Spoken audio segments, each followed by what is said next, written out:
आणि आता आजच्या राजकीय बातम्या आपण पाहूया।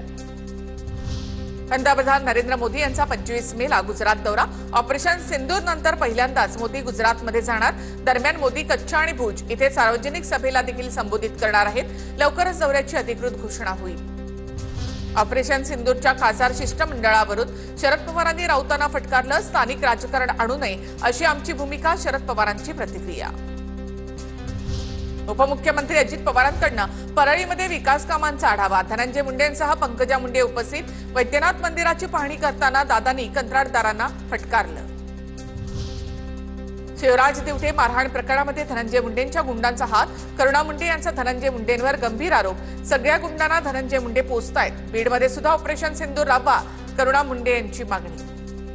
हे लोकांच्या ऑपरेशन सिंदूर सारखा ऑपरेशन एन्काउंटर करा आणि हे जे धनंजय मुंडे सारखे गुंड प्रवृत्तीला प्रवृत्त करणारे आणि वाढवणारे जे लोक आहे ह्यांच्यासाठी पोलीस प्रशासन नाही। मध्ये जी गुन्हेगारी वाढते आहे त्यासाठी नेमकं जबाबदार कुणाला मानतात? धनंजय मुंडेलाच मानते मी।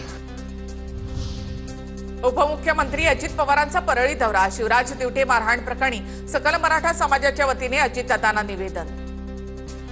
परळीमध्ये अजित पवार कंत्राटदारांवर संतापले। वैद्यनाथ मंदिराच्या पायऱ्यांचं काम व्यवस्थित झालं नसल्यामुळे अजित पवारांचा संताप।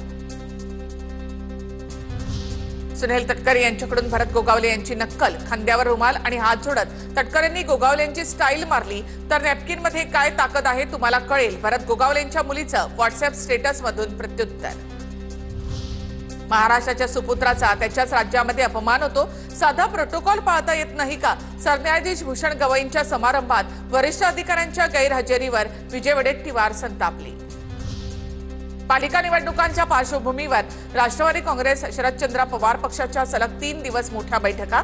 26, 27 आणि 28 ला मुंबईमध्ये बैठक होणार। 28 ला बैठकीला स्वतः शरद पवार उपस्थित राहणार।